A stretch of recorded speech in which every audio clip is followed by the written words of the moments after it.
Good morning.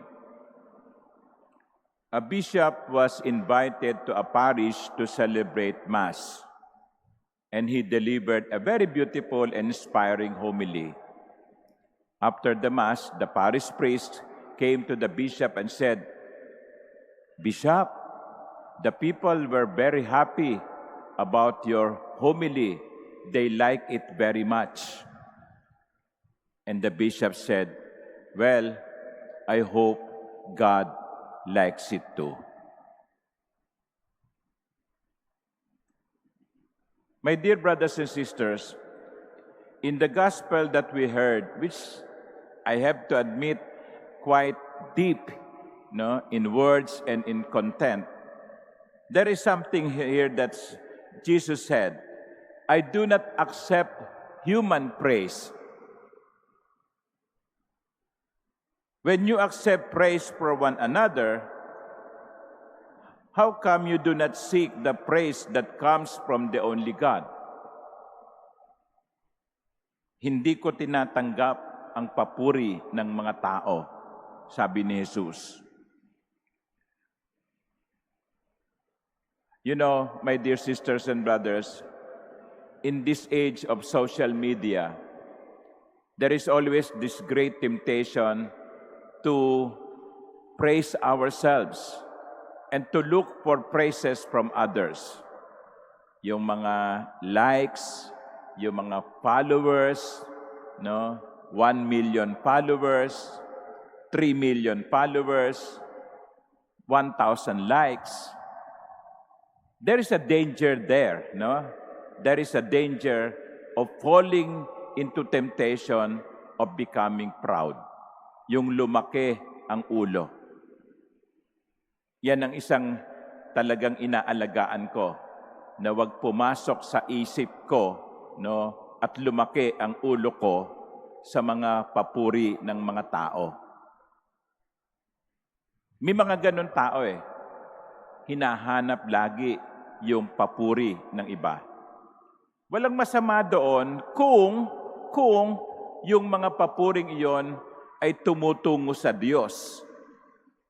Kasi kung minsan humihinto sa atin Pag pinuri tayo, humihinto sa atin yung papuri. Dapat ang papuring ibinibigay sa atin ay tumutungo sa Diyos. So sa makatwid, kapag tayo ay pinupuri, sabihin lang natin, well, praise the Lord. To God be the glory. Salamat sa Diyos, ang lahat ng ito ay galing sa Kanya. Yun. Kasi sabi ko nga, there is great temptation, to look for praises for the sake of praises. Kaya kapag walang pumupuri, "Oy, bakit hindi mo ni-like yung aking post?" Bakit hindi mo ako pina-follow? Yan. Ako, tayo, akin. Hindi dapat. Sabi nga ng Panginoon, "I do not accept human praise." Hindi ako naghahanap ng papuri ng tao. Ang Diyos Ama ang magbibigay ng karangalan sa akin. So ganun din, huwag nating hanapin ang papuri ng tao kung ito ay hihinto sa atin. Dapat ang lahat ng papuri ay tungo sa Diyos. At huwag lamang nating palibutan ang ating mga sarili ng mga taong laging pumupuri sa atin. Yan ang kahinaan ng ibang mga pinuno. They surround themselves with yes people. People who would always say what you want to hear.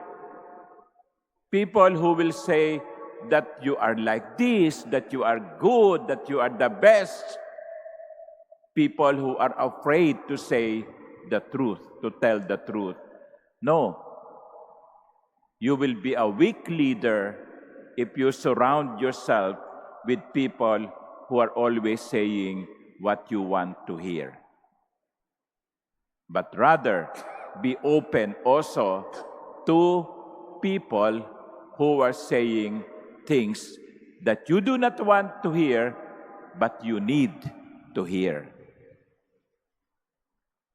Ang sekreto ng isang mahusay na pinuno ay yung nakikinig hindi lamang sa mga gusto niyang marinig, kundi nakikinig din sa mga dapat niyang mapakinggan. Human praise. They are nothing if they do not come from God or inspired by God. Ipagdasal natin ang bawat isa na sana ay huwag tayo maging mayabang, huwag lumaki ang ating ulo dahil sa mga papuring ibinibigay ng tao. Lagi nating tandaan yung kwento ng obispo. Sana nagustuhan din ito ng Diyos. Amen.